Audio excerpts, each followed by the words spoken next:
সকলকে জয়গুরু। আজকের মাতৃসম্মেলনটা অন্য সব মাতৃসম্মেলন থেকে আলাদা। আজকে আমরা সবাই মিলে যেমন আনন্দ করেছি, সবাই মিলে একসাথে বসে মাতৃসম্মেলনের শেষে চা, সিঙ্গারা, মিষ্টি একটা দোকানে বসে খেয়েছি।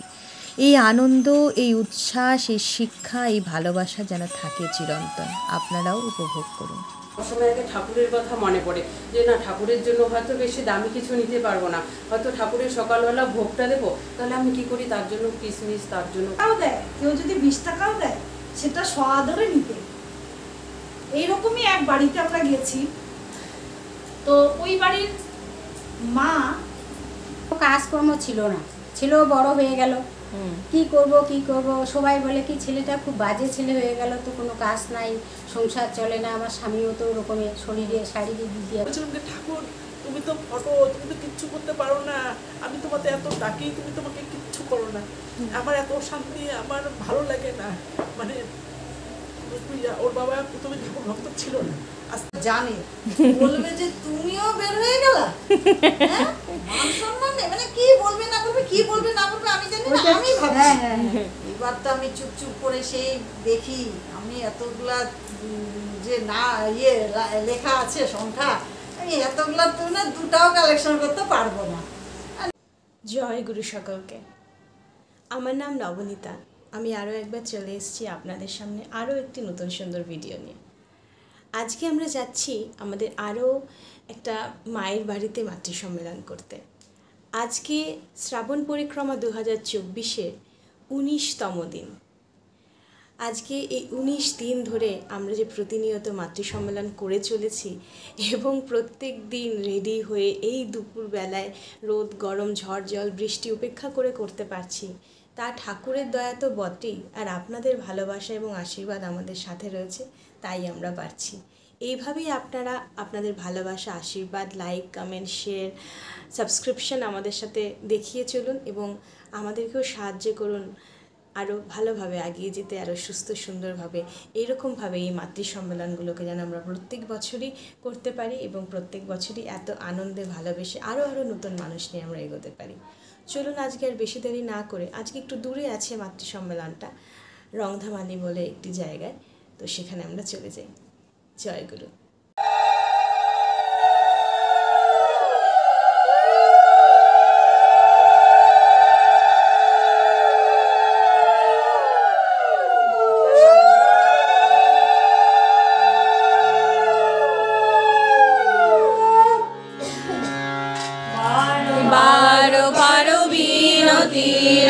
स्वामी आगे दया करो दाता मेरे, चित चरण न लागे, जन्म जन्म रही भूल में नहीं पाया भेदा, काल कलम के जाल में रही সর্বপ্রথম আমাদের দুর্বলতার বিরুদ্ধে যুদ্ধ করতে হবে, সাহসী হতে হবে, বীর হতে হবে। পাপের জ্বলন্ত প্রতিমূর্তি ও দুর্বলতা তারাও যত শীঘ্র পারে ওই রক্ত শোষণকারী অবসাধ্য উৎপাদক ভ্যাম্পায়ার এক জাতীয় বাদক, ইহারা নিবৃত্তবাদে ঘুমন্ত জীবন্তর রক্ত শোষণ করিয়া থাকে। স্মরণ করো তুমি সাহসী, স্মরণ করো তুমি শক্তির তনয়, স্মরণ করো তুমি পরম পিতার সন্তান। আগে সাহসী হও, অতঃপর হও, তবে জানা যাবে তোমার ধর্মের রাজ্যে ঢোকবার অধিকার রয়েছে। এতটুকু দুর্বলতা থাকলেও তুমি ঠিক অকপট হতে পারবে না। আর যতদিন তোমার মন মুখ এক না হচ্ছে, ততদিন তোমার মলিনতার গায়ে হাত পড়বে না। মন মুখ এক হলে তার ভেতর গলদ জন্মাতে পারে না, গুপ্ত আবর্জনা ভাষায় ভেসে উঠতে পারে, পাপ গিয়ে তার ভিতর বাসা বাঁধতে পারে না। ঘটে যাওয়া বরং দুর্বলতা নয় গো, কিন্তু চেষ্টা না করাই দুর্বলতা। তুমি কোনো কিছুই করতে প্রাণপণে চেষ্টা করা সত্ত্বেও যদি বিফল মনোরথ হও, ক্ষতি নাই, তুমি ছেড়ো না। ওই অম্লান চেষ্টাই তোমাকে মুক্তির দিকে নিয়ে যাবে। দুর্বল মন চিরকালই সন্দিগ্ধ, তারা কখনই নির্ভর করতে পারে না। বিশ্বাস হারিয়ে ফেলেছে, তাই প্রায় রুগ্ন, কুটিল, ইন্দ্র পরবশ হয়। তাদের নিকট সারাটা জীবন জ্বালাময়। শেষে অশান্তিতে সুখ দুঃখ ডুবে যায়। কি সুখ কি দুঃখ বলতে পারে না, বলতে হয় বলে বেশ, তাও অশান্তি। অবসাদে জীবন ক্ষয় হয়ে যায়। দুর্বল হৃদয়ে প্রেম ভক্তি স্থান নেই। পরের দুর্দশা দেখে, পরের ব্যথা দেখে, পরের মৃত্যু দেখে নিজের দুর্দশা ব্যথা বা মৃত্যু আশঙ্কা করে ভেঙে পড়া, এলিয়ে পড়া বা কেঁদে অকুল হওয়া ও সব দুর্বলতা। যারা শক্তিমান তারাই যাই করুক তাদের নজর নির্কারণের দিকে, যাতে ও সব অবস্থায় আর না কেউ বিধ্বস্ত হয় প্রেমের সহিত, তারাই উপায় চিন্তা করা। বুদ্ধদেবের যা হয়েছিল ওই হচ্ছে সবল হৃদয় দৃষ্টান্ত। তুমি বলো না তুমি ভীরু, বলো না তুমি কাপুরুষ, বলো না তুমি দুরাশয়।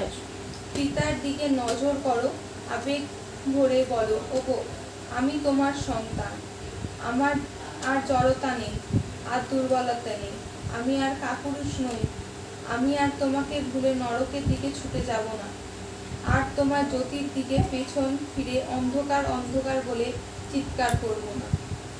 জয় গুরু। থেকে বাণী পাঠ। অকৃতজ্ঞতা ও প্রায়শ্চিত্ত। অকৃতজ্ঞ হইও না, অকৃতজ্ঞতা মানুষের একটা পরম দোষ, আর পাতকের ভেতর ইহা মহাপাতক বলিয়া গণ্য। প্রায় কোনো দোষী ইহাকে অবলম্বন না করিয়া আসিতে পারে না। এই অকৃতজ্ঞতাকে যদি প্রশ্রয় দাও, যাহা কিছু সমস্তই হারাইবে। অকৃতজ্ঞতা হইতেছে তাহাই কোনো মানুষ হইতে তুমি যাহা পাইয়াছ, যাহা অমঙ্গলকে প্রতিরোধ করিয়া তোমাকে স্বস্তিতে তুলিয়া ধরিয়াছে, তাহা অস্বীকার করিয়া বা ভুলিয়া গিয়া বিনীত ও বাধ্য থাকিয়া তাহার প্রতিষ্ঠা না করিয়া নিশ্চিষ্ট থাকা। অপলাপ অপ্রশংসা বা অপভ্রংশ ঘটাইয়া তাহাকে অমঙ্গলে বিপন্ন বিধ্বস্ত করা। সাবধান হইও, প্রশ্রয় দিও না, হইয়া থাকিলে প্রায়শ্চিত্ত করিও। আর প্রায়শ্চিত্ত মানেই হইতেছে মনে বা চিত্তে গমন করিয়া কারণ আবিষ্কার করিয়া তাহার এমনতর অপনোদন যে সে চরিত্র হইতে চিরদিনের মতো বিদায় গ্রহণ করে। বাণী সংখ্যা 171। জয় গুরু।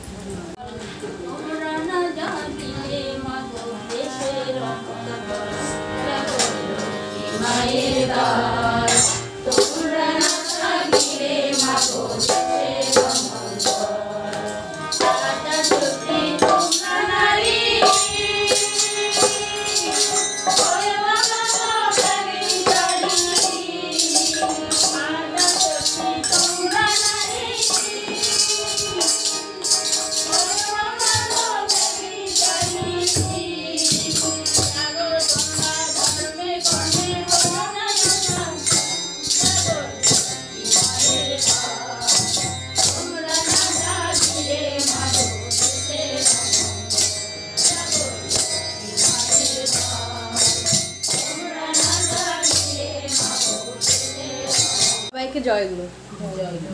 আমরা তো এমনিতে সবাই আলোচনা করি, আলোচনা তো আমাদের হয়, মাতৃ সম্মেলন হোক সৎসঙ্গ হোক, কিন্তু ঘটনাটা হচ্ছে যে ঠাকুরের যে অ্যাকচুয়াল কথাগুলো যেগুলো আমরা ধরো নারী নীতি সত্যানুসরণ পাঠ করলে পাই, সব মানে সেগুলো হচ্ছে বাণী রূপে পাই, কিন্তু ঠাকুরের কাছে বহু লোক যেত যারা ঠাকুরকে নানান রকম প্রশ্ন করতো এবং ঠাকুর সেই সব কিছুর সুষ্ঠু সমাধান একদম কথাবার্তা যেরকম আমরা এখন বলতে চলেছি সেইভাবে কিন্তু ঠাকুর করে দিত সবাইকে। তো সেইগুলো আমরা যদি তার বইগুলো না পড়ি তাহলে আমরা পাবো না, জানতে পারবো না। কিন্তু ঘটনাচক্রে এখন আমাদের হাতে ওরকম সময় থাকে না যে সবসময় আমরা ঠাকুরের সব বই পড়তে পারবো। তো এই যে দুপুরবেলাটা আমরা সব মায়েরা একসাথে হয়েছি, একজোট হয়েছি, তো এই সময়টা আমরা যদি ব্যবহার করি তাহলে আমরা ঠাকুরের যে আলোচনা প্রসঙ্গ রয়েছে, যেখানে ঠাকুরের এই কথোপকথনগুলো রয়েছে, সেখান থেকে পড়ে জেনে শুনে বুঝে আমরা নিজেদের মতামত প্রকাশ করতে পারবো এবং নিজেদের জীবনের সাথে যদি কোনো ঘটনা মিলে যায় তাহলে সেটাও ডিসকাস করতে পারবো। আমাদের নিজেদের লাভ তো হবে, বাকি যারা আছে সবারই আমাদের মনে হয় লাভ হবে। তো আজকে আমাদের পিয়ালি বৌদি সেই এরকমই একটা ঘটনা ঠাকুরের সাথে, ঠাকুরকে কেউ কিছু প্রশ্ন করেছে সেটাই পড়ে শোনাচ্ছে এবং সেও কিছু এক্সপ্লেনেশন দেবে, আমরা সবাই সেটা নিয়ে বলতে পারবো। ঠিক আছে? পরম প্রেমময় শ্রী প্রণাম। শ্রী শ্রী পদ্মার চরণে আমার কোটি কোটি প্রণাম এবং পরম পূজ্যবাদ শ্রী শ্রী আচার্যের চরণে আমার প্রণাম। সমস্ত ভক্তিমতী মায়েদের প্রতি আমার আনন্দিত জয়গুরু।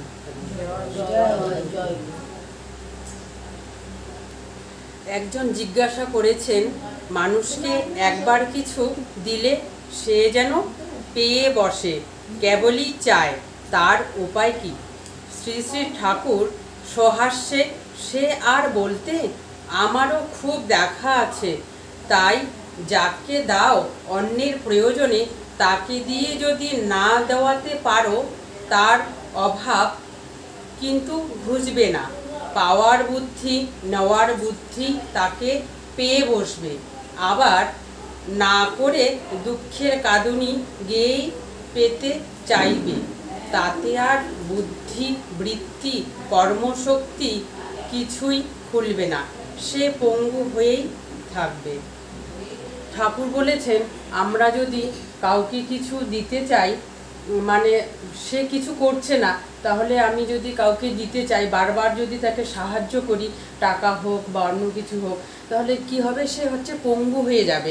বলবে এই মাস গেলেই তো আমাকে একজন এসে এই আমার যত বাড়ির খাওয়া খরচ বা আমার শারীরিক প্রবলেম বা আমার যা যা প্রয়োজন সব কিছুই দিয়ে যায়, তাহলে আমার তো আর কিছু করার দরকার নেই। তাহলে আমি সেই তার অপেক্ষায় থাকবো, সে কবে 30 দিন পরে আসবে, আমাকে চাল দিয়ে যাবে, ডাল দিয়ে যাবে, তারপরে আমি সে রান্না করব বা খাবো, আমার কিছু হলে পরে সে ডাক্তার দেখাবে, তাহলে আমি কি হব, তাহলে আমি হচ্ছে একদম মানে অলস হয়ে যাব।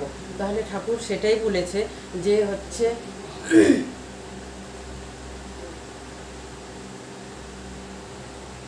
ওর বুদ্ধি থেকেই পেয়ে যাবে, মানে আমরা কোনো কিছু না করেই শুধু বারবার তার কাছে হচ্ছে পেতে চাইব। ঠিক ঠিক। এতে তারও লাভ নেই,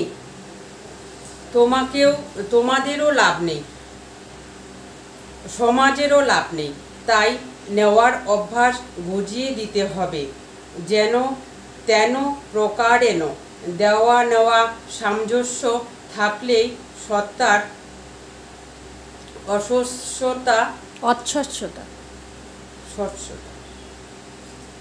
স্বচ্ছতা বজায় থাকে।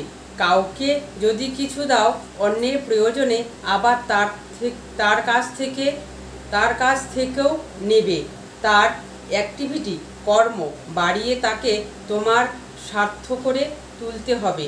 এজন্যই আমি মানুষের কাছে চাই। ঠাকুর বলেছেন, আমি যদি কারো কাছে নেই, বারবার আমাকে একজন বারবার করে দিয়েই যাচ্ছে, আমি শুধু তার কাছ থেকে নিয়ে যাব, কিন্তু আমারও তো কিছু করার থাকে। আমিও তাকে কিছু হলেও, আমার হয়তো আর্থিক অবস্থা বেশি নেই, আমি তাকে হয়তো টাকা পয়সা দিতে পারিনি, তাকে হয়তো সহানুভূতি, ভালোবাসা, বা তার বাড়িতে একটা কিছু অনুষ্ঠান হচ্ছে, কোনো কাজ হচ্ছে, তাকে গিয়ে আমি হচ্ছে টাকা দিতে পারলাম না, কিন্তু তাকে গিয়ে একটু মানে শারীরিকভাবে মানে একটু কাজ করে দিলাম, তার একটু সাহায্য করে দিলাম, তাহলে পরে ভালো থাকতে পারবো। তাহলে আমার ওই জিনিসটা হবে না যে বারবার আমি তার কাছ থেকে নেব, তাকেও তো কিছু দিতে হবে। ওই জন্য আমার যদি আর্থিক মানে সাহায্য না থাকে, তাহলে আমি তাকে হচ্ছে শারীরিক দিয়ে বা মানসিক দিয়ে, সে কিছু বিপদে পড়লো, বাড়ি থেকে অসুস্থ হয়েছে, গেলাম, তাকে বললাম তোমার কি হয়েছে বলো, ডাক্তারের কাছে যেতে হবে, চলো আমি তোমাকে নিয়ে যাচ্ছি, তোমার আজকে কি প্রয়োজন আছে বলো, সেটাই ঠাকুর বলেছে। 5 জন আছো যে সহজে দিতে পারে, তার কাছে হয়তো চাইলাম না,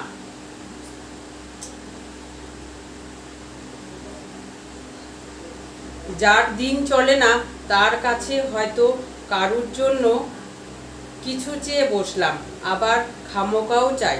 ওই বুদ্ধি মানুষের যাতে যোগ্যতা বাড়ে।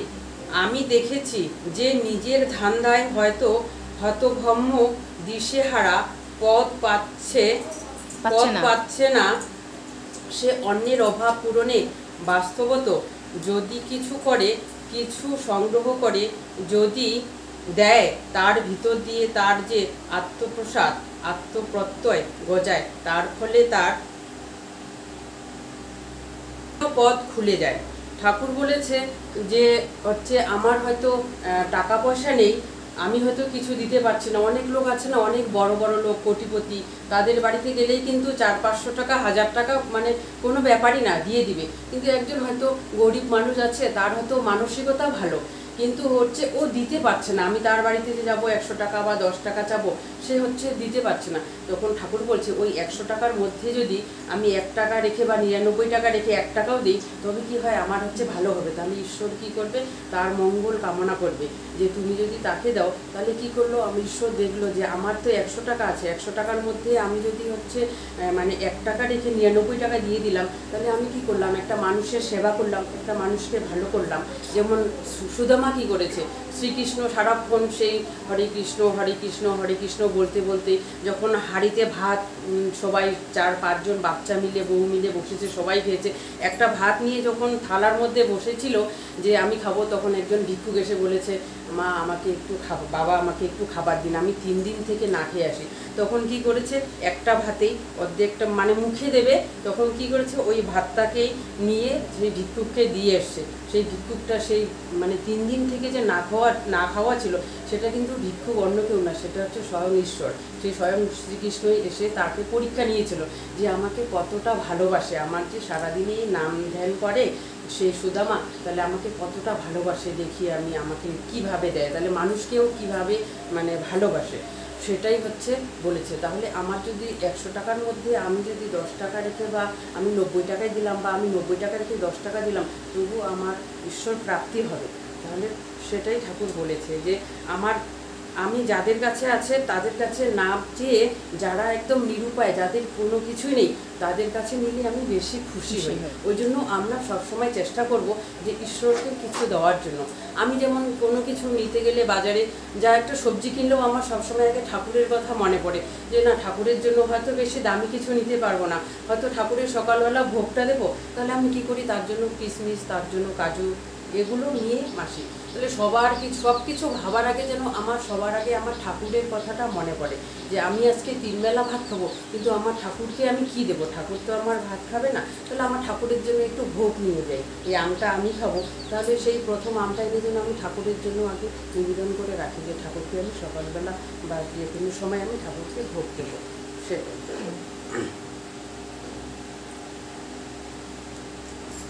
এমনতর ভিক্ষা করতে পারে না তার মানে অষ্টপাশ তাকে ঘিরে আছে, কিংবা ভিক্ষা দিতেও সে কৃপণ, সে কথা তো সে বলবে না, অজুহাত দেখাবে। মানুষের অভাব, অসুবিধার কথা বলে, যেন সে কতই দরদি তাদের। আরে মানুষের কি অবস্থা তা কি আমি জানি না, জানি বলেই তো আরো বেশি করে বলি, ও ছাড়া যে তাদের যোগ্য করে তোলার পথ নেই। ঠাকুর বলেছেন যে আমরা যদি আমরা কাউকে বলি না, যখন আমাদের উৎসব হয় যে তোমরা ওই কয়েকটা বাড়িতে গিয়ে একটু অর্ঘ্য তুলে নিয়ে আসবে, আমরা কি করি, অনেক মায়েরা না গিয়ে বলি কি, আমার খুব শরীর খারাপ, আর ওই বাড়িটায় যাব, ওই বাড়িটায় তো ওরা নিজেরাই খেতে পায় না, আমাদের কি করে দেবে, তাই না? তখন আমরা কিন্তু আসলে যাইনি, অজুহাত দেখাচ্ছি। আসলে আমরা বলতে আমাদের মানে লজ্জাবোধ হয় যে আমি এত বড় লোক মানুষ, আমি গিয়ে ওই গরিব মানুষটার বাড়িতে যাবো, 10 টাকা চেয়ে নিয়ে আসবো, আমার কি হচ্ছে মান সম্মান নষ্ট হবে না? কিন্তু ঠাকুর সেটা বলেনি, বলেছে সবাইকে নিয়ে চলতে।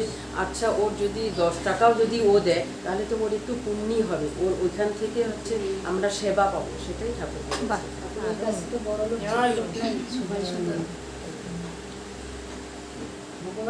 জানি বলেই তো আরো বেশি করে বলি, ও ছাড়া যোগ্য করে তোলার পথ নেই। ফলকথা, এই অষ্টপাশকে যদি না কাটাই, কার্পণ্যকে যদি অপসারিত না করি, আমরা তেলে পোকার মতোই ছোট্টটুকু হয়ে থাকবো, এবং সেটা জীবনের সব ক্ষেত্রে। আবার সংগ্রহের বেলায় এটাও লক্ষ্য রাখবে, যাতে যার কাছে যতটুকু নিচ্ছ তার 1000 গুণ তাকে আপূরিত করে তুলতে পারো। ঠাকুর বলেছে, আমি যখন আমার দরকার হবে টাকার, এক গুরু ভাইয়ের বা এক গুরু বোনের বাড়িতে গেলাম, যখন আমার অর্ঘ্যের প্রয়োজন হবে তখনই গিয়ে বললাম, মা জয়গুরু কেমন আছেন, উৎসব আছে আমার মন্দিরে, আপনারা সবাই যাবেন আর আমাকে একটু অর্ঘ্য দিয়ে সাহায্য করুন। কিন্তু পরক্ষণে তার বাড়িতে কি হলো, কোনোদিন আমি তার বাড়িতে গেলাম না। ঠাকুর বলেছে এটা কখনো করা যাবে না। সবসময় তার, আমি যে ওর বাড়ি থেকে 10 টাকা নিয়ে আসলাম বা 100 টাকা নিয়ে আসলাম, আমি রেগুলার তার খোঁজ খবর করবো, সে কেমন আছে, তার বাড়িতে কি হলো, তার বাড়িতে আজকে হাঁড়িতে ভাত চড়লো কিনা, তার বাচ্চাটা ঠিক আছে কিনা, স্কুল যাচ্ছে কিনা, তার বাড়িতে কেউ অসুস্থ আছে কিনা। তাতে আমি হয়তো টাকা দিতে পারলাম না, কিন্তু তাকে বলবো, গিয়ে সহানুভূতি দেখাবো, ভালোবেসে বলবো যে দেখো তোমার যদি কিছু দরকার হয়, তোমার যদি কোনো প্রয়োজনে আমাকে, তাহলে তুমি আমাকে বলো, তোমার এই কাজটা কিন্তু আমি করে দেবো। ঠাকুর এটাই বলেছে, প্রত্যেকের বাড়িতে যাবে, প্রত্যেকের বাড়িতে গিয়ে গিয়ে বলবে যে আমি ঠাকুরের সম্বন্ধে আমি খুব জানি, আমি হচ্ছে হনু, আমি সমস্ত ঠাকুরের কথা জানি, কিন্তু আমি মানুষকে বলবো না, আমি শুধু একাই নেবো। ওই মাকে বলবো, ওই মা ভালো থাকবে, তাহলে ওই মা তো আমার থেকে বড় লোক হবে, তাহলে তো আমি তাকে কেন বলবো। কিন্তু ঠাকুর এটা কখনো করতে বলেনি। ঠাকুর বলেছে তুমি যেমন ভালো আছো, আমার মতো যেন সবাই, আমার পাড়ার যত মানুষ আছে সবাই যেন আমার মতন ভালো থাকে, সুস্থ থাকে। আমার হয়তো দালান ঘর নেই, বাড়ি নেই, আমার হয়তো গাড়ি নেই, কিন্তু আমি মানসিক দিক দিয়ে ভালো আছি। এমন কোনো যেন রোগ আমাকে কোনোদিন না আসে, কোনোদিন না ধরে, যাতে আমাকে মানে সমস্ত কিছু থেকে হচ্ছে মানে এমন লোক আছে 4 তলা বাড়ি, আমি দেখেছি তারা খেতে পারছে না, তারা সিদ্ধ মানে 3 বেলা সিদ্ধ খাচ্ছে। আমাদের হয়তো দালান বাড়ি বিশাল নেই, গাড়ি নেই, কিন্তু আমরা হচ্ছে ঠাকুরের কৃপায় ঠাকুর ধরে খুব ভালো আছি। ঠাকুর সেটাই বলছে, তোমার মধ্যে যেটা আছে সেটা সবাইকে বিলিয়ে দিয়ে আসো, সবাইকে বলো আমি ঠাকুর ধরেছি, আমি ভালো আছি, তুমিও ধরো, তুমিও ভালো থাকো। ঠিক।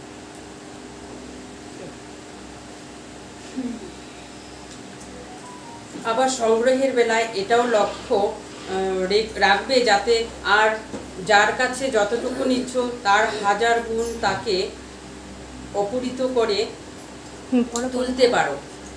তাকে বুদ্ধি দেবে, বল দেবে, ভরসা দেবে, এমনতর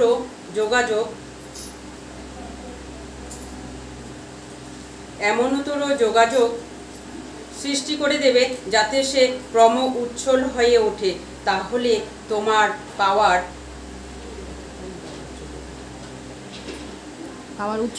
প্রত্যাশা নিয়ে কিছু করতে যেও, পাওয়ার উৎস উপরন্তভাবে পাবে, তার কাছ থেকে অবশ্য পাওয়ার প্রত্যাশা নিয়ে কিছু যেও না। এখানেও ওই দেওয়া নেওয়ার সঙ্গতি চাই।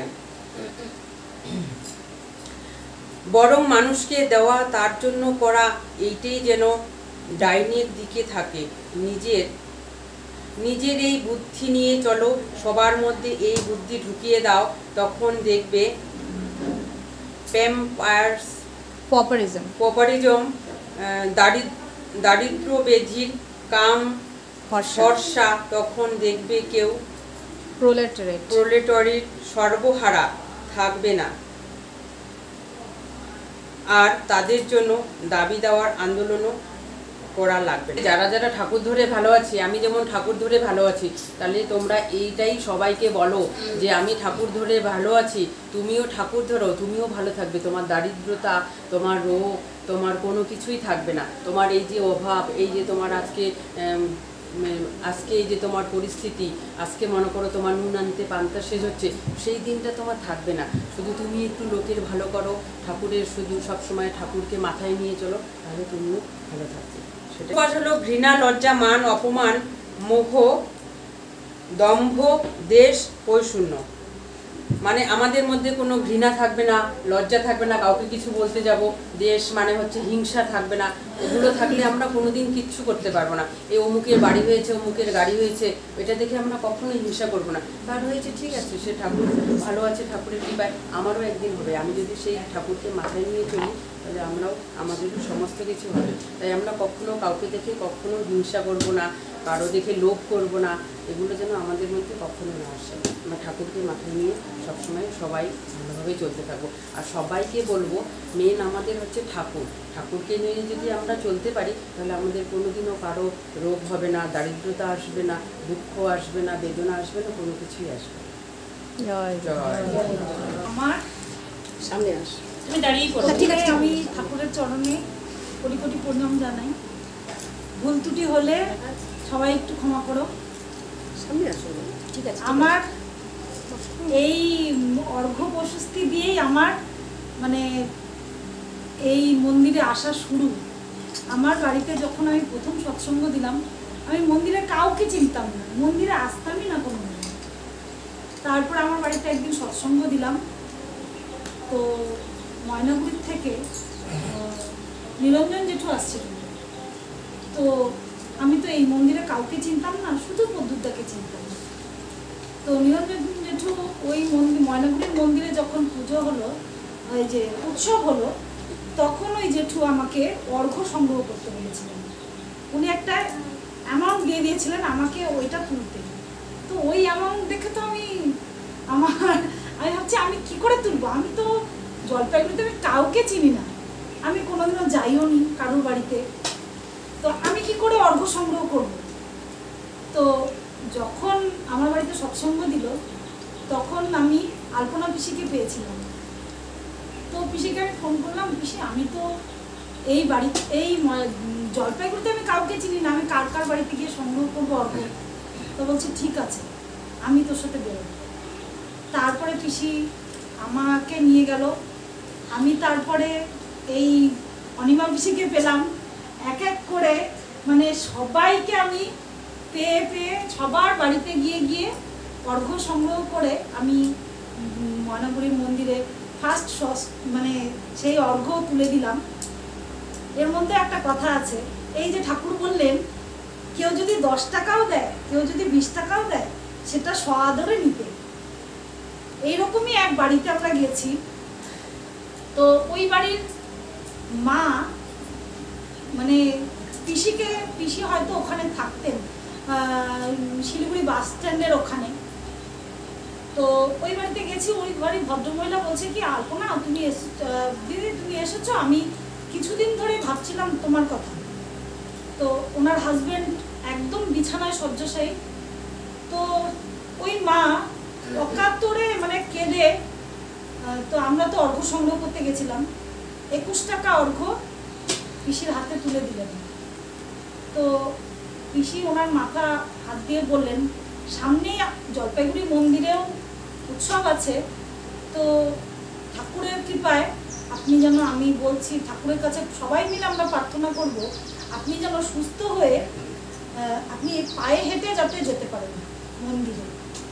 তো আমরা সত্যি আমি মানে ওই আলপনা পিসি মানে আমি কিছুদিন ধরে ঠাকুরের কাছে যে বাড়িতে আসার পরে পুজো করছি, কেন জানি না পুজোর আগে ওনার কথা যে ঠাকুর আমরা যাকে দেখে আসলাম তাকে যেন সুস্থ করবো, এটা নিজের জন্য কিছু চাওয়ার আগে তার কথা যেন আমার বিশেষ করে মনে পড়ছিল। কিছুদিন পরেই আমি পিসিকে ফোন করলাম যে পিসি আমরা যে ওই বাড়ির থেকে অর্ঘ্য নিয়ে আসলাম, উনি কি সুস্থ আছেন? বলে হ্যাঁ তোকে আমি ফোন করবো ভাবছিলাম, উনি এখন সুস্থ আছেন, মানে ডাক্তার দেখিয়ে হয়তো সুস্থ আছেন। তারপরেও সেই মানে দাদা মন্দিরেও হয়তো এসেছিলেন, আমি শুনছি সে ফোন করে যে উনি সুস্থ আছেন। এটাই হচ্ছে মানে আমরা যদি নিজেরটা কামনা না করে অন্যেরটা, মানে ঠাকুর বলে না যে অন্যেরটা চাও, তাহলে ঠাকুর হয়তো আমাদেরটাই শুনবে। অন্যের মঙ্গল কামনায় নিজ মঙ্গলের প্রসূতি, মানে ঠাকুর নিজেই শোনে। তো সেই দেখে যে মনটা যে ভরে গেল যে না একজন তো সুস্থ হলো, হয়তো তার বাড়িতে আমি অর্ঘ্যটা উনি অনেক কষ্ট করেই দিয়েছেন, তো সে যে সুস্থ হয়েছে এটাই মানে ঠাকুরের দয়া। ঠাকুরের দয়া না থাকলে যে ওইটুকু অর্ঘ্য আমরা তখন মানে মনে হচ্ছিল যে না ওইটুকু অর্ঘ্য দিয়েও যেন সে সুস্থ হোক। ঠিক। তো ঠাকুরের কাছে ঠাকুর কোনোদিনও চায়নি যে আমাকে লাখ লাখ টাকা দাও, 100 টাকা দাও। অনেকেই আছে যে অর্ঘ্য চাইলেই মুখটা হয়তো কালো করে দেয়, কিন্তু ওটা অনেকেই বোঝে না যে ঠাকুর চাচ্ছে মানে তোমার মঙ্গলই করতে চাইছে, আরো বেশি করে আরো দেওয়ার জন্যই তোমার কাছে যাচ্ছে। সবার কাছে কিন্তু ঠাকুর যায় না। এই যে অনেকেই যে একদম দিতে পারবে না তার কাছেই চায় ঠাকুর। মন্দির থেকে অনেকেই অর্ঘ্য তোলে অনেক কিছুর জন্য, অনেক কিছুর জন্য অর্ঘ্য তোলে, কিন্তু সব দাদারা সবার কাছে চান না। জানে যে একটু ক্ষুণ্ণ হবে হয়তো অর্ঘ্যটা চাইলে, আরে তোমাদের ঠাকুর খালি পয়সা চায়, ছুদায় না ছুদায় পয়সা চায়। তোমরা হয়তো নিজেদের কাজেই হয়তো ব্যবহার করো নাকি। তো এটা যে কত বড় ভুল। তো ঠাকুর যা চায় তার থেকে 1000 গুণ সবাইকে রিটার্ন দেয়। এটা সবাইকে রিটার্ন দেয়। ঠাকুরকে আমরা যদি 16 আনা দেই, ঠাকুর 1 আনা দেই, ঠাকুর আমাদের 16 আনা ফিরিয়ে দেয়। সেটা আমার জীবনে একদম মানে প্রত্যেকটা মুহূর্তে আমি পাই। কারণ আমি যেহেতু সংসারটা, আমার সম্পূর্ণ সংসারটা আমি চালাই, তো কোথায় লবণ লাগবে সকাল থেকে উঠে A to Z আমাকেই করতে হয়। তো আমার বাজার করতে করতে একদিন এমন হয়েছে, পুজো দেওয়ার পরে আমি কি রান্না করব, আমার কাছে কোনো টাকাই ছিল না, সত্যি কথা। তো আমি সেদিন লক্ষ্মীবার ছিল, বৃহস্পতিবার, আমি বড় মাকে বললাম, বড় মা সত্যি আজকে যে আমি কি করব, তোমার সংসার তুমি বোঝো, আর কি রান্না করব, তুমি যা আমাকে জোটাবে সেটাই আমি রান্না করব, আমি জানি না তুমি কিভাবে চালাবে। সত্যি দেখেছি, আমি দেখেই গিয়েছি, আমার পার্সে কোনো টাকা ছিল না। সত্যি সত্যি মানে এটা আমার জীবনে মানে দারুণ একটা ব্যাপার। আমি তখন ব্যাগের মধ্যে হাতিয়ে দেখলাম 200 টাকা নতুন চকচকা নোট কোথা থেকে আসলো আমি নিজেও জানি না। সত্যি সেদিন থেকে আমি প্রতি বৃহস্পতিবার এত ভালো করে বড় মাকে বলি, মা তোমার সংসার তুমি চালাও, আমি তো শুধু নিমিত্ত মাত্র, আমি তো সংসারে এসেছি শুধু মানে আসতে হয় তাই এসেছি, কিন্তু তোমার সংসার তুমি যেভাবে চালিয়ে নিয়ে যাবে সেভাবে। বড় মার আশীর্বাদে আমাদের সংসারে আজ পর্যন্ত মানে এখন যতদিন থেকে আমি ঠাকুরকে 2 বছর থেকে আমার মানে কোনোদিন টাকার অভাব, সত্যি মানে এই দিক থেকে পার্সে চলে যায় টাকা, এদিক থেকেই চলে আসে, মানে কোথা থেকে আসে আমি নিজেও জানি না। মানে কিছু করি না, এমন কিছু যে করি সেটা না, হঠাৎ করে হয়তো কিছু কাজ চলে আসলো, কেউ হয়তো বললো আমাকে এই প্রোডাক্টটা দাও, কেউ হয়তো বললো আমার এই জামাটা সেলাই করে দাও, মানে হয়ে যায়। মানে আমার একদম নীল কোনোদিন মানে আমার পার্সটা থাকেই না, মানে কোথা থেকে আমার চলেই আসে। সেটাই ঠাকুরকে যদি আমরা মাথায় নিয়ে চলি তাহলে কোনোদিনও আমাদের অভাব অনটন এসব থাকবেই না। বললাম না যে ঠাকুরকে 1 আনা দিলে আমাদের ঠাকুর 16 আনা দেয়, সত্যি সত্যি একদম তাই, একদম আমরা তাই ঠাকুর ধরে ভালো আছি। আপনারা সবাই ঠাকুর ধরে থাকবেন, একদম বিশ্বাস করতে হবে। যে সবাই বলে না ঠাকুরের ফটো, এই তো ফটো, যদি ফটো ভাবেন তাহলে ফটোর মতোই কাজ করবে। আর যদি বলেন যে ঠাকুর আমার বাড়ির একজন গার্জিয়ান, আমার মানে গুরুদেব, আমার সব কিছু, আমার হচ্ছে মানে মালিক, তাহলে সে মালিকের মতনই কাজ করবে, কোনো কিছুর অভাব সে বুঝতেই দেবে না, কখন কি হবে মানে কিছুই বোঝা যাবে না। মানে এটাই হচ্ছে আমার বলা। ঠিক, সে ছিল না, অশান্তি সে ছিল না। আমি ঠাকুরকে দূরে এখন মানে এত ভালোবাসি যে ভাবতেই পারি না। মানে আমার ঠাকুর আমাকে, আমি প্রতিদিন ঠাকুর পূজা করি আর ঠাকুরকে বলি যে ভগবান তুমি তো অনুকূল, তুমি দয়াল, তুমি সব কিছু, তুমি আমার সংসারে সব ভার তোমার উপর ছাড়িয়ে দিছি, যা করবে তুমি করবে, আমার কাছে কিছু নেই, আমি কিচ্ছু জানি না কীভাবে নিয়ে, এতদিন তো আমি করছি, তখন তো তোমাকে পাইনি আমি, এখন পাইছি আমি, আমার সংসারে যা ভার সব দিয়ে দিছি ঠাকুরকে। প্রতিদিন পূজা করি, সময় পাই না, সন্ধ্যাবেলা সময় পাই না, আমার নাতনি আছে ওকে দিয়ে পূজা সন্ধ্যা দেয়, তারপর আমি অনেক সন্ধ্যা হয় তখন চান করি, চান করে সেই আবার ঠাকুর ঘরে প্রদীপ জ্বালাবো, ধূপকাঠি জ্বালাবো, পূজা করব। পূজা না করলে আমি কোনো দিনও শান্তি পাবো না।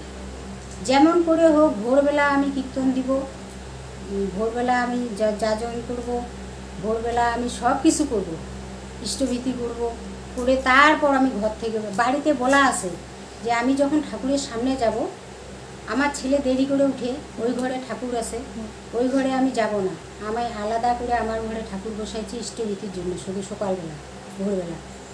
ওই ঘরে গেলে তো আবার ডাকা হাঁকা অনেক সময় নষ্ট হবে, তখন আমি করছি কি আমার ঘরেই আমি ঠাকুরকে বসাই রাখছি সুন্দর করে। তারপরে আমি সকালবেলা উঠি ঠাকুরের ইষ্টভীতি করি,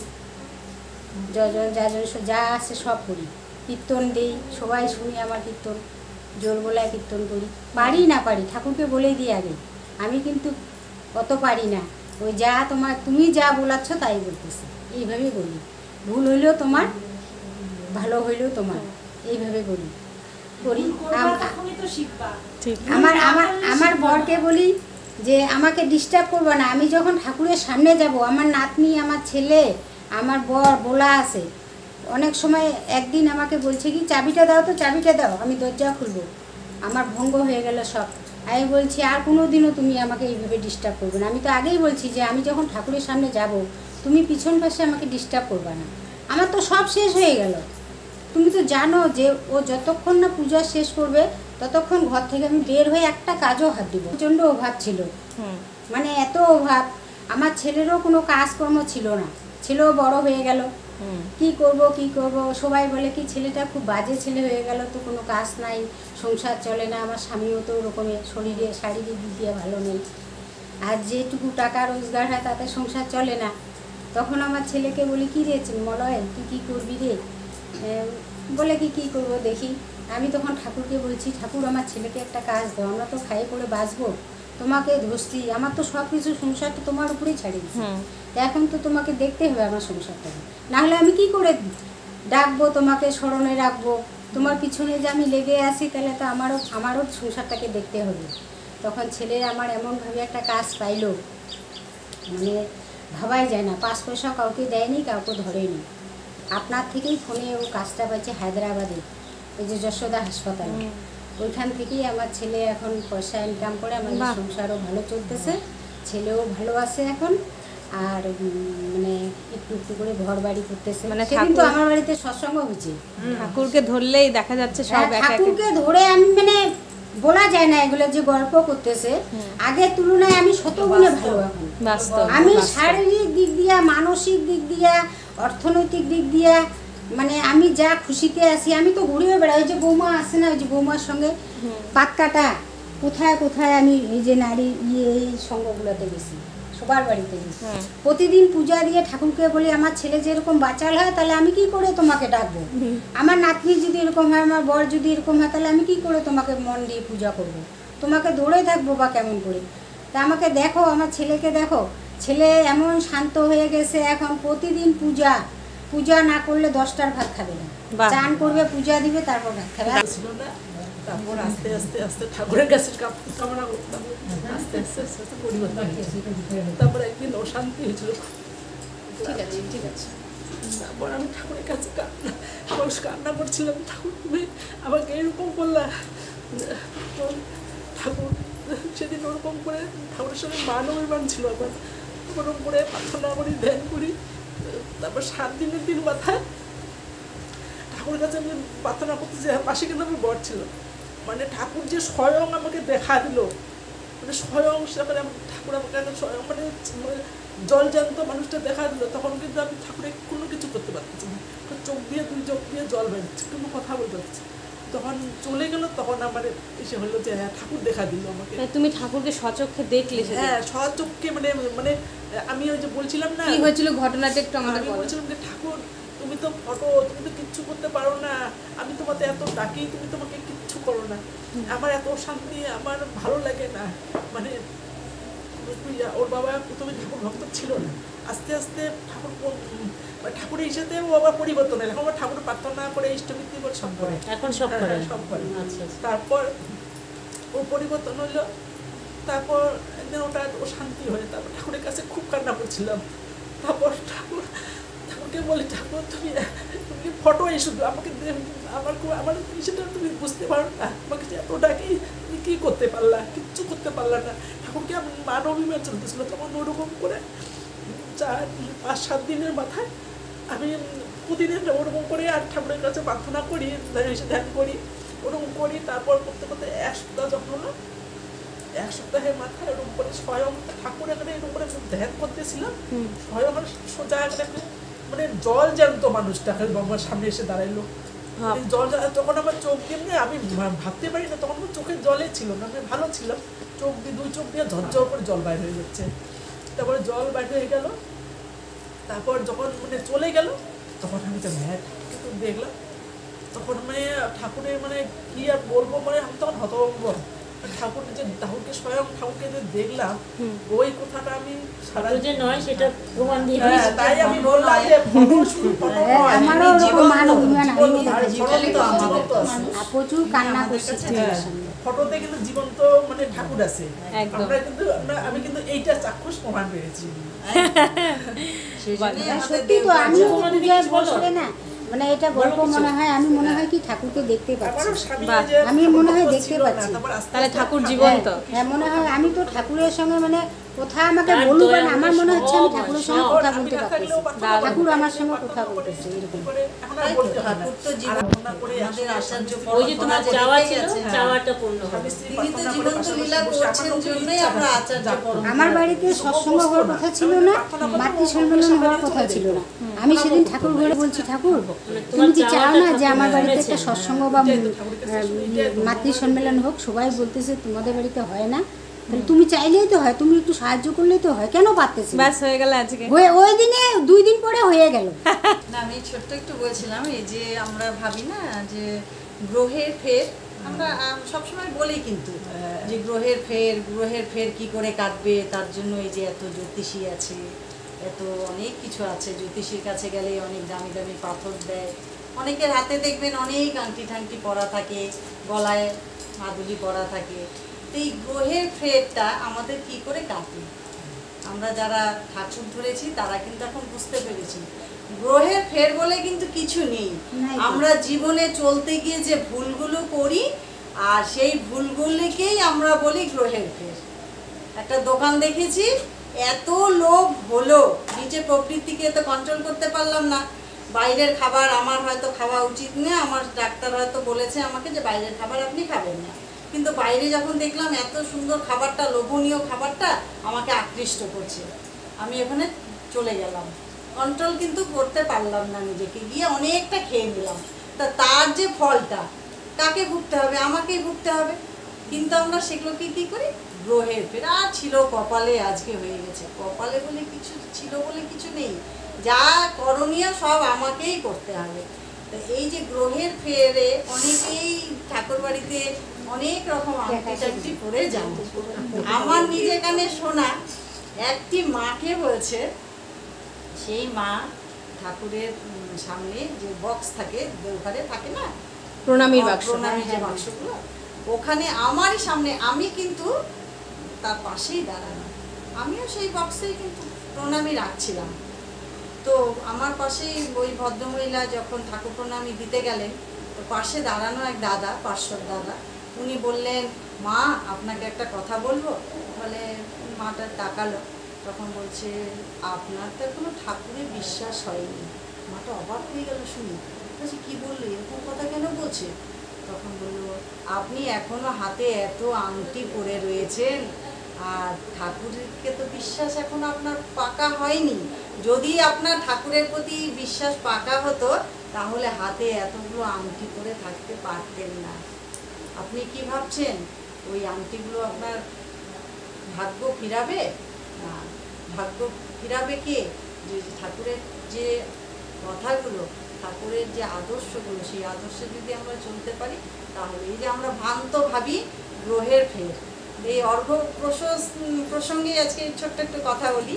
তো আমিও না হঠাৎ করে, আমি না সবাই দেখতাম যে অর্ঘ সবাই আসে আর কি, যে একটু মা একটু অর্ঘ দেবেন, তো এইটুকুনি আমার কাজ ছিল। আমাকে হঠাৎ একদিন একজন একটা লিস্ট ধরিয়ে দিয়ে বললো যে আপনি অর্ঘ কালেকশন করবেন। এবার আমি ভাবছি অর্ঘ কালেকশন করতে, সত্যি তো কোথায় যাবো আমি, আর কাকে গিয়ে বলবো? একটা কিরকম মানে সত্যি ওই যে সেই আড়ষ্টভাব না, যে আমাদের অষ্টপাশ যে আমাদেরকে মানে আটকে রাখে, আমি ভাবছি আমি যাবো অর্ঘ কালেকশন করতে, আর যদি আমার হাজবেন্ড আরো জানে, বলবে যে তুমিও বের হয়ে গেলা, হ্যাঁ মান সম্মান নেই, মানে কি বলবে না বলবে, কি বলবে না বলবে আমি জানি না, আমি ভাবছি।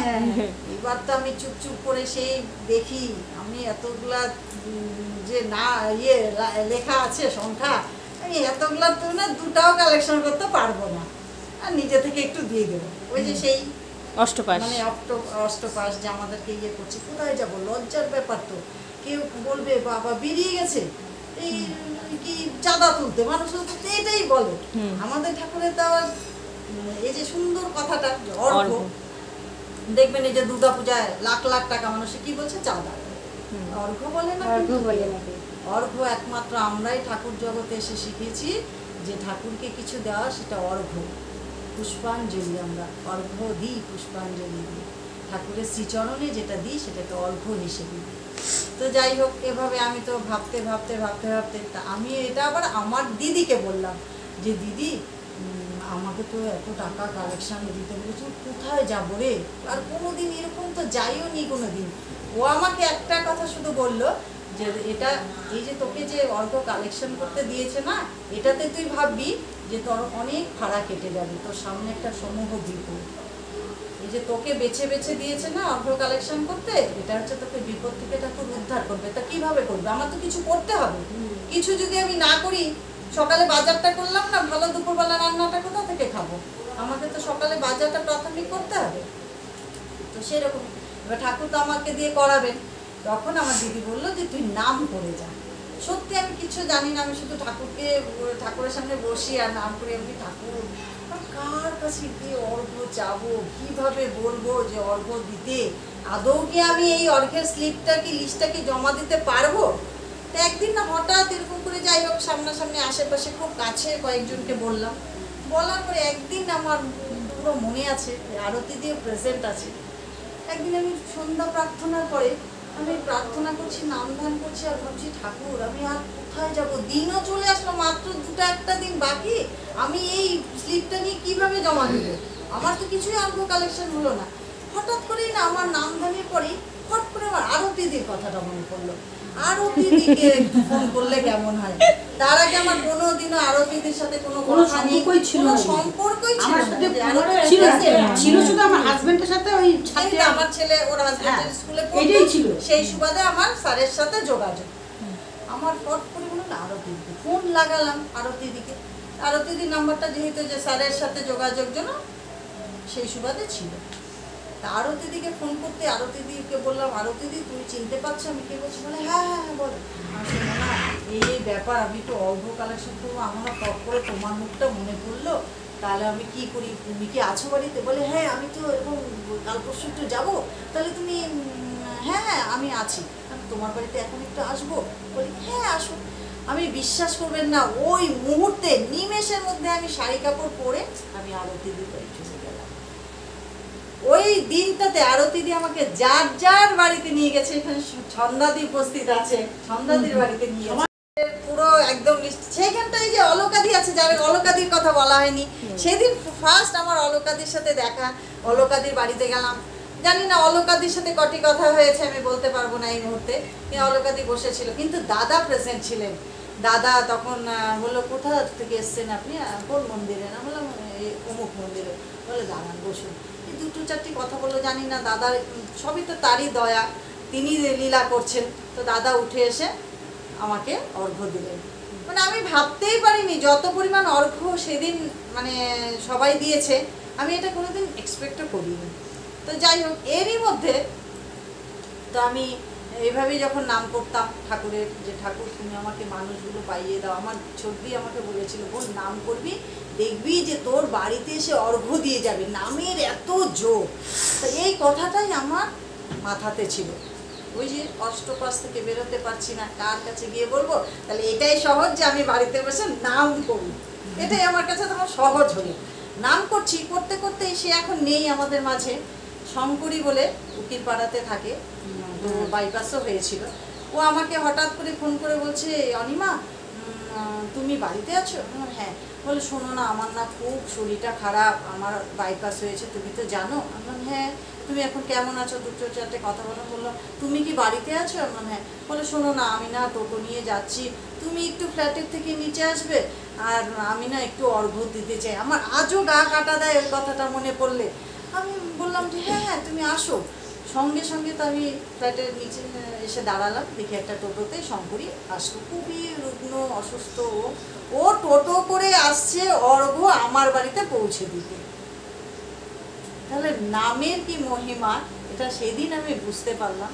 তো ও এসে আমাকে যখন অর্ঘ্য তুলে দিল না, তখন আমি না মানে মানে সত্যিকারের মানে এতটাই ইয়ে হয়ে গেছিলাম, মানে আনন্দিত যে আমি না সত্যি অঙ্কটা না আমি সঙ্গে সঙ্গে দাঁড়িয়েই দেখলাম। ও আমাকে 1001 টাকা তুলে দিল। আমি ওই মুহূর্তেই ভাবছি যে ঠাকুর তোমার এত মানে তুমি এত মানে সঙ্গে সঙ্গে যে তুমি রেজাল্টটা দাও, যে আমি নাম করলাম আর সত্যি সত্যির কথাটা বলে গেল যে নাম তুই করবি দিবি, তোর বাড়িতে এসে অর্ঘ্য দিয়ে যাবে। সেই শঙ্করী আমাকে বাড়িতে এসে, এখন আমাদের মাঝে নেই শঙ্করী, তো ও আমার বাড়িতে এসে অর্ঘ্য দিয়ে গেল। যাই হোক, এইভাবেই আমি সেই ইয়েটা জমা দিলাম। তার কিছুদিন পরেই, ঠিক কিছুদিন পরেই হঠাৎ দেখি যে আমার শরীরে একটা অসুবিধা দেখা দিল। তো যাই হোক, অসুবিধা দেখা দিল, সেই অসুবিধাটা অনেক বেশি মারাত্মক হতে পারতো, যেহেতু আমার আগেই একটা আছে ক্যান্সার, তোমরা সবাই জানো। তো সেই যে আমার মানে ইউটেরাসে আরেকটা টিউমার যখন ধরা পড়লো, সেটা সবসময় হয় কি যে কারো যদি ক্যান্সারের সেলগুলো থাকে তাহলে যে কোনো সময় যে কোনো টিউমারে সেটা স্প্রেড করে। ওই মুহূর্তে আমার আবার টিউমার ধরা পড়লো।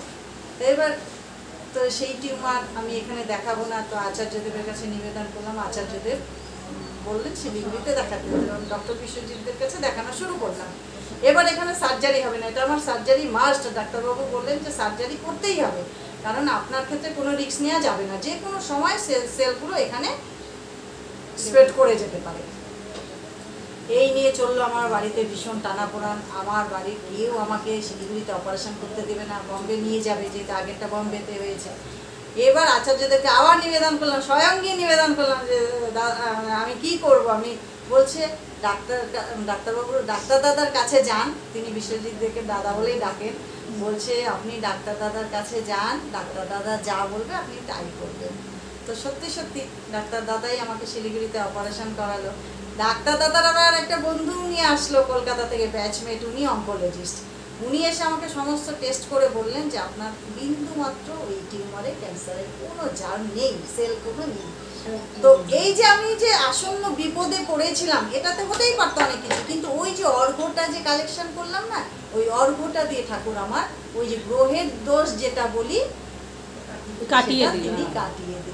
আর এই অর্ঘ্য অ্যাকচুয়ালি আমি পরশুদিন এই কথাটাই বলেছিলাম যে অর্ঘ্য আমরা যখন চাই তো সেটা অর্থই, আমরা প্রাথমিকভাবে অর্থটাই দিয়ে থাকি।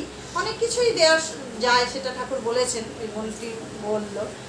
সেটা আমাদের ব্যবহার হতে পারে, আমাদের বাক্য হতে পারে, আমাদের সাহচর্য হতে পারে। আমার জীবনে এই যে অর্ঘ্যটা যখন আমরা অর্থ মূল্যে দিই, তো সেই অর্থটা না আমাদের জীবনে ভীষণ ভয়ঙ্কর দিয়ে যে ফিরে আসে। সেই অর্থটা ঠাকুরের চরণে যখন আমরা অর্ঘ্য হিসেবে দিই না, তখন সেটা ঠাকুর পরমার্থ করে ফিরিয়ে আনে আমাদের। তাই অর্ঘ্যটা ঠাকুরের চরণে দেয়াই প্রতি মাসে দিই। ঠিক, তাই অর্ঘ্যটাই হচ্ছে এই যে মানে অর্ঘ্যের যে আজকে কথা হলো যে আমরা ঠাকুরকে কিভাবে অর্ঘ্য দেব। তা এই যে আমাদের সেই অষ্টপাশ থেকে বেরিয়ে আসতে লাগবে, লজ্জা থাকলে হবে না, ভয় থাকলে হবে না, নিজের মধ্যে সেই ভাবটা থাকলে হবে না যে দূর আমি কি করে অর্ঘ্য চাইবো। আমার আর সত্যি এখন আর অর্ঘ্য চাই মানে আমাদের ইগো থাকবে, পজিটিভ ইগো থাকবে, নেগেটিভ ইগো একদম থাকবে। আমরা তো নিজের জন্য করছি না, ঠাকুরের জন্য করছি। ওই জন্য আমরা ঠাকুরের জন্য সব কিছু করতে পারি, আমার ঠাকুরের জন্য সমস্ত কিছু আমি দিতে পারি। আমি তো ঠাকুরের জন্যই এসেছি, তাই না? ওটার জন্য আমরা পজিটিভ ইগো রাখবো, নেগেটিভ একদম ইগো রাখবো না। এই যে যুগে, এই যুগে কিন্তু পরম দয়াল, এই যুগে পরম দয়ালই একমাত্র আছেন যিনি অর্থকে পরমার্থে ফিরিয়ে দেন। একদম 100% থেকে বেশি গ্যারান্টি যে এই যুগে তিনি এসেছেন আমাদের কাছে অর্থ নিতে। আর কোথাও কিন্তু এত অর্থের ইয়ে নেই যে মানুষ বলে না ঘুম থেকে উঠে পয়সা দিয়ে ইষ্টবিধি করা। তিনি অর্থটাকে এই কারণে বেশি জোর দিয়েছেন, এই কারণে, কারণ অর্থ আমাদের হচ্ছে যে আমরা ইষ্টবিধি করি, ওটা হচ্ছে নিকুম্ভিলা যজ্ঞ। ঠিক, এই নিকুম্ভিলা যজ্ঞ করলে সারা দিনের আমাদের যা আমরা পরে যদি বের হয়ে যাই বাড়ির থেকে, আর আমাদের কোনো চিন্তা নেই।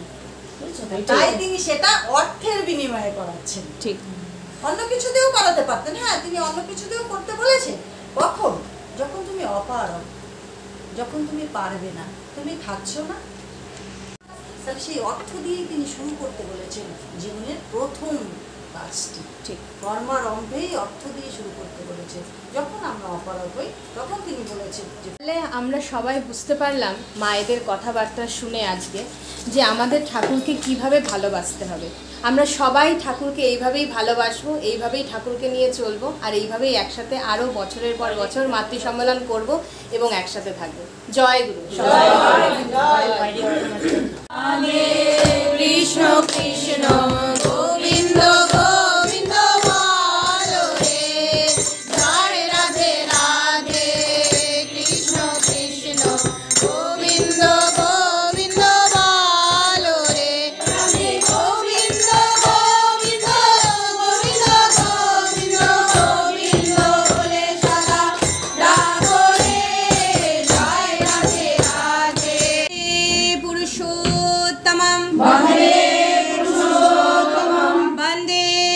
পুরুষোত্তমম বন্দে